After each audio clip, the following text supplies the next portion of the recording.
بسم اللہ الرحمن الرحیم رب اشرح لی صدری ویسر لی امری واحلل عقدۃ من لسانی یفقہوا قولی۔ آج ہماری کلاس کا عنوان ہے مکتوب نگاری یا خط نویسی۔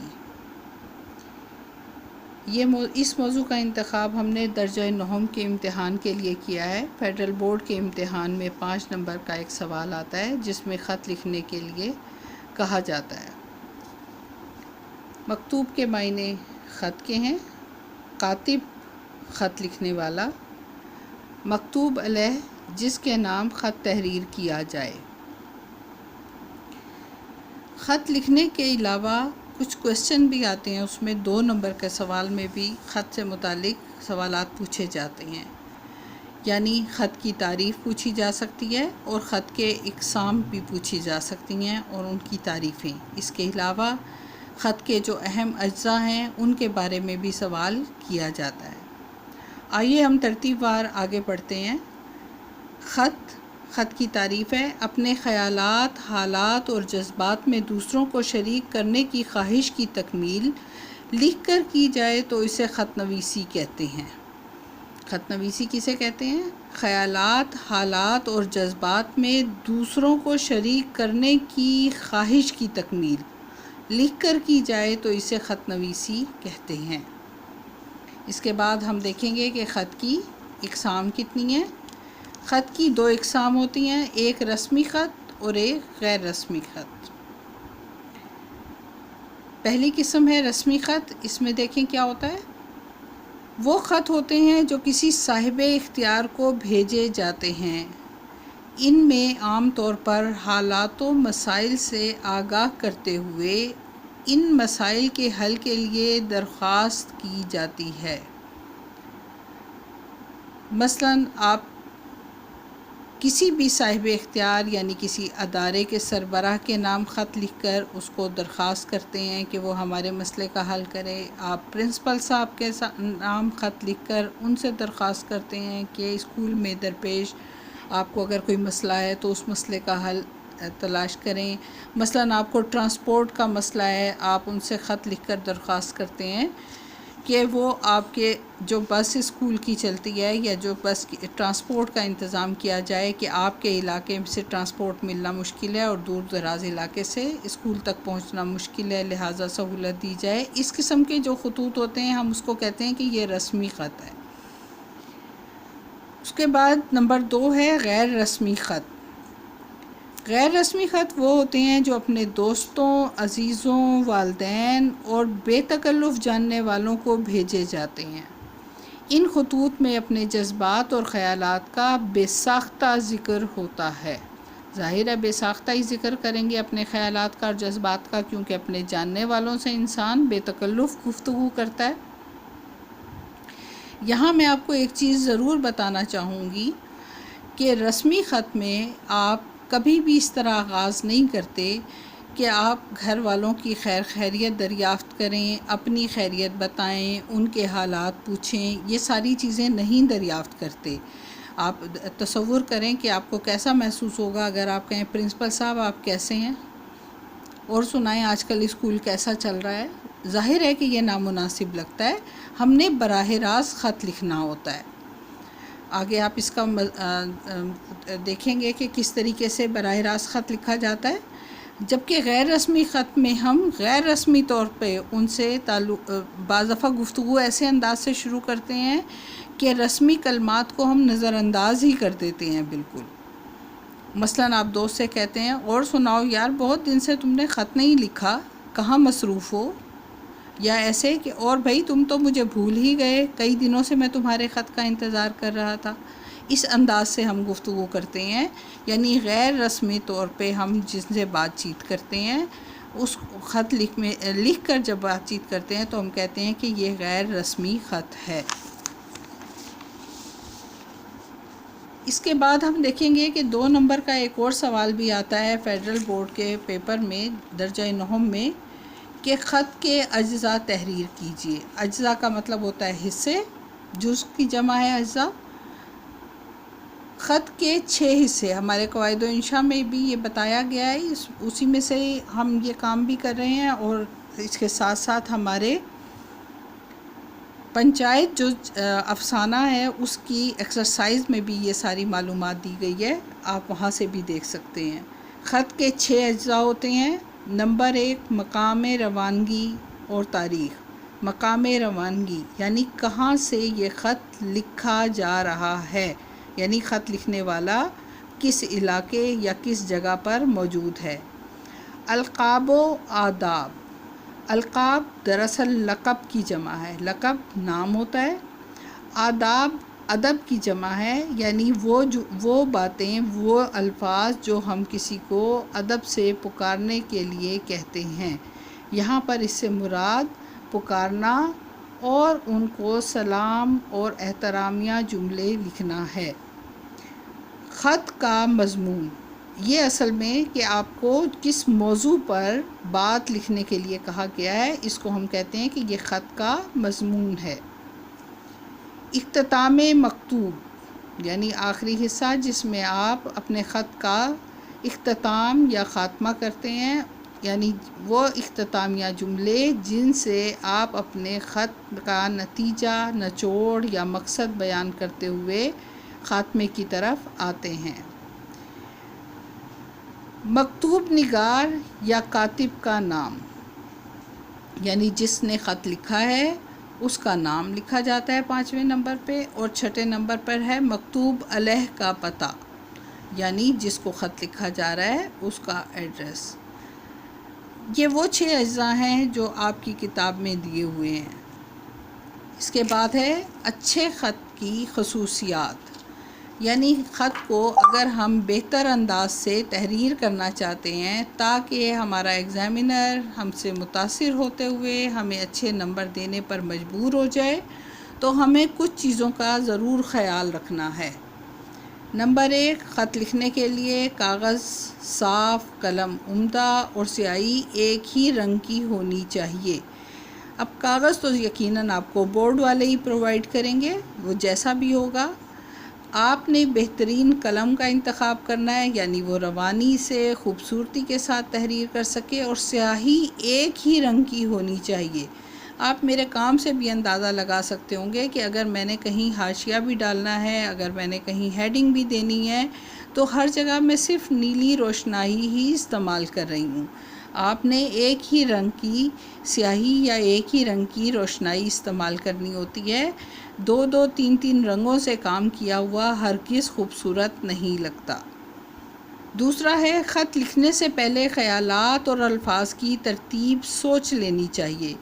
اکثر بچے ایک بہت بڑی غلطی یہ کرتے ہیں کہ جیسے ہی خط کے لیے سوال پڑھتے ہیں فوراً جواب لکھنا تحریر اپنی شروع کر دیتے ہیں۔ آغاز سے پہلے یہ نہیں سوچتے کہ ہم اس میں کیا کیا خاص باتیں لکھیں گے۔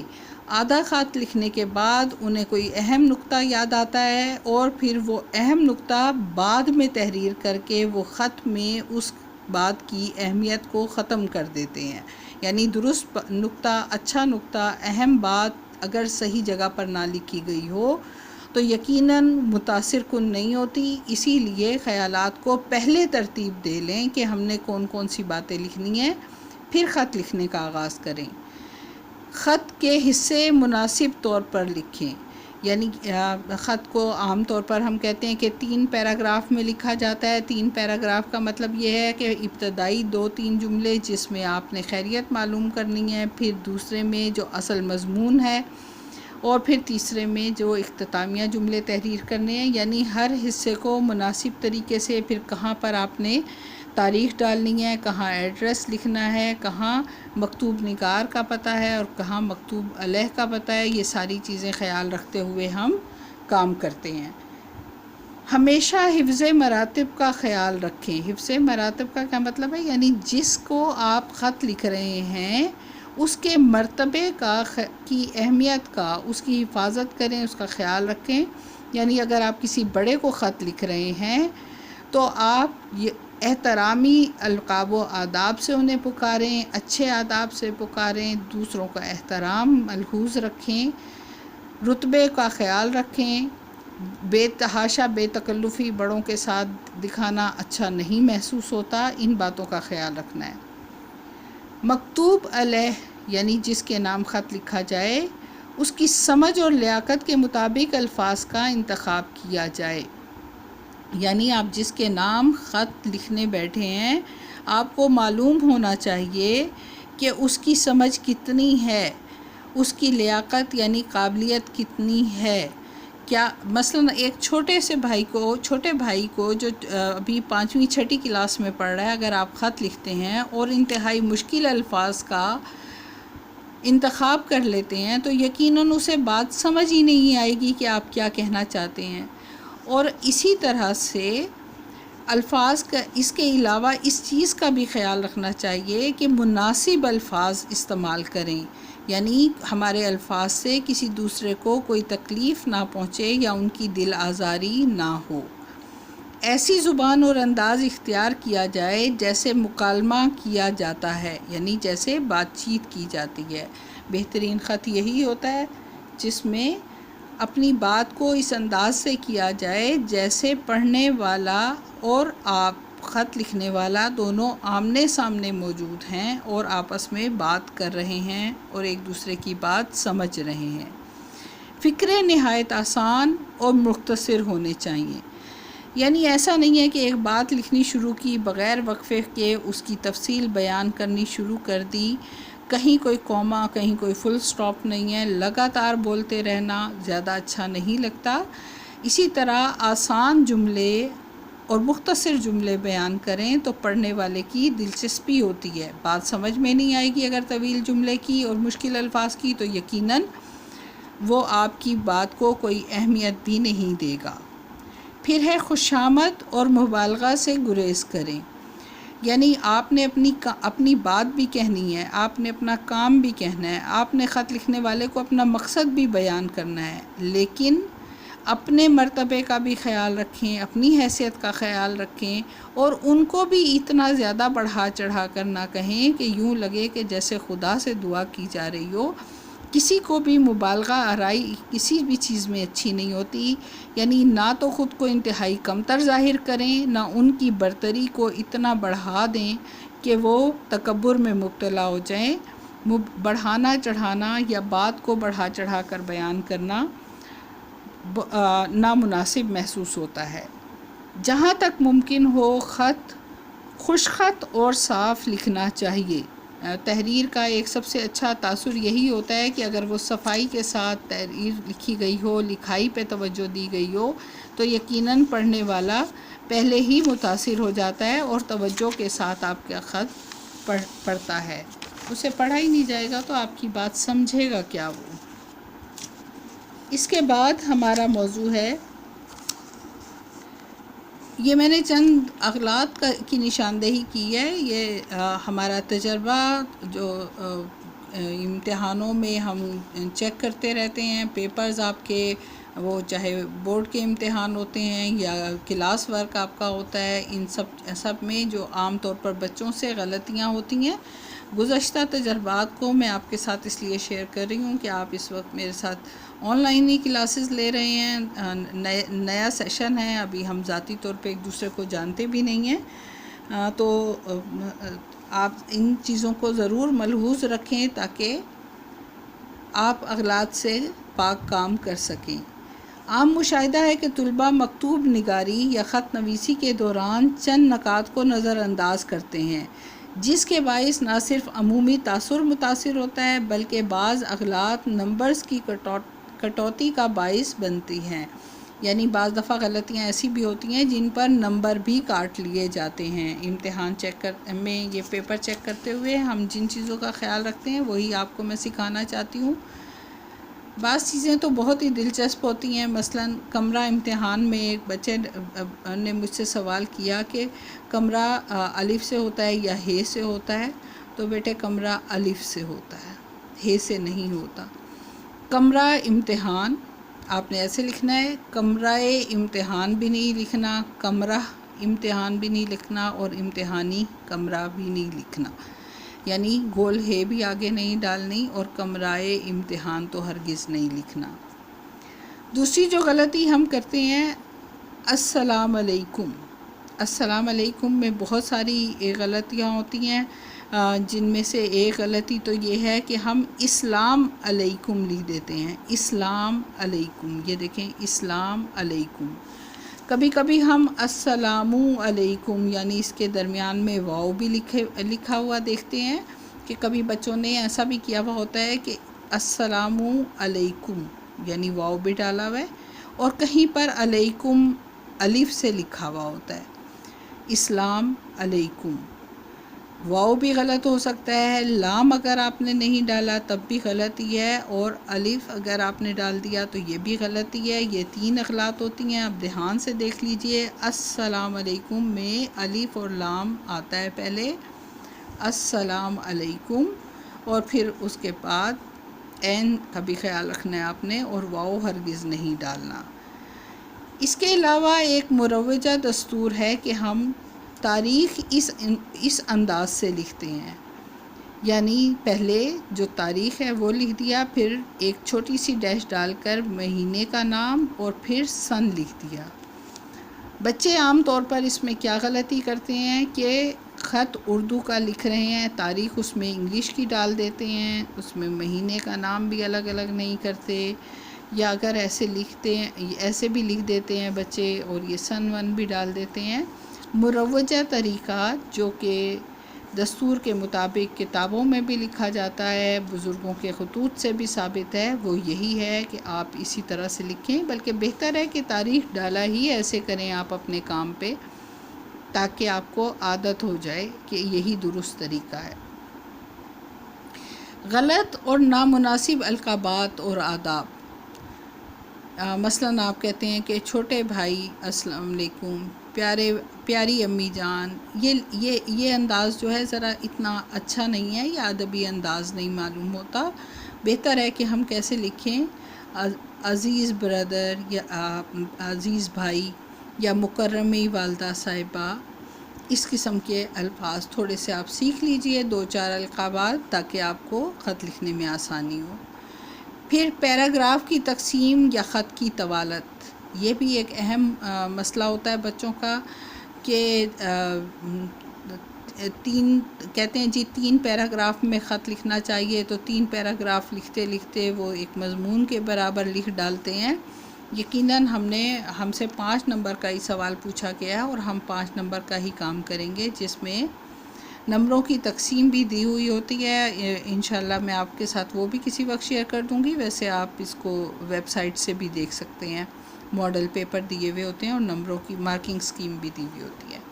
ابتدائی تعارفی جملے، یعنی وہ لکھنے، 1-1.5 جملہ لکھ دیجئے، پھر اس کے بعد مضمون ہے جو واقعی ایک پیراگراف ہوتا ہے، پھر اختتامیہ جملے 1 سے 1.5 جملہ لکھ دیجئے، 1 سے 1.5 لائن میں آ جائے گا۔ پھر اس کے بعد ہے مکتوب نگار کا نام۔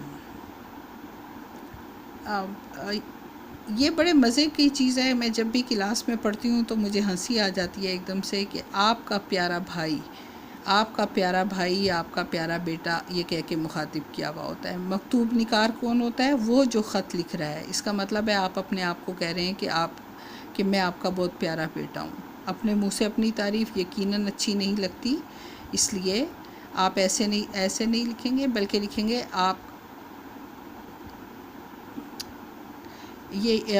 کا بیٹا یا بھائی، یہ لکھنا ہے آپ نے، اور یہاں پہ پیارا غلط ہے، یہ کر دیں گے۔ یا آپ خیر خواہ بھی لکھ سکتے ہیں اپنے بھائی کے لیے، اگر آپ بھائی کو کوئی نصیحت کا خط لکھ رہے ہیں تو وہ بھی لکھ سکتے ہیں۔ خط کا ایک خاکہ مختصر سا میں نے آپ کو بنا کر دکھا دیا ہے، یہ 3 لائنوں میں آپ آغاز میں لکھیں گے کمرہ امتحان، پھر اس کے بعد آپ یہاں پر لکھیں گے حمزہ چھوٹیے بڑھیے الف و جیم، اور پھر یہاں پر لکھیں گے تاریخ، پھر سلام دعا کریں گے، یہ ابتدائی کلمات لکھے جائیں گے، پھر اس کے بعد مضمون، جو نفس مضمون ہے جو آپ نے جس موضوع پہ خط لکھا ہے، یہ اختتامیہ جملے، اور پھر یہ والسلام آپ کا بھائی، اور پھر حمزہ چھوٹیے بڑھیے۔ اب یہ حمزہ چھوٹیے بڑھیے اور الف و جیم کی کیا کہانی ہے؟ الف و جیم اور حمزہ چھوٹیے بڑھیے کی کہانی یہ کہ جب ہم بورڈ کا امتحان دیتے ہیں تو ہم نہ تو اپنا نام اور پتہ ظاہر کرتے ہیں، اور نہ ہی جس کو ہم خط لکھ رہے ہوتے ہیں اس کا نام اور پتہ ظاہر کرتے ہیں، اس کی جگہ ہم الف ب جیم اور حمزہ چھوٹی یہ نام کی جگہ لکھ دیتے ہیں۔ مجھے یقین ہے کہ آپ کو اس کے بعد خط لکھنے میں کچھ سہولت ہو جائے گی۔ اگر اس کے باوجود بھی آپ کو کوئی دشواری پیش آئے تو آپ مجھ سے رابطہ کر سکتے ہیں، میں یقیناً آپ کی مشکلات کا حل ضرور پیش کروں گی۔ شکریہ۔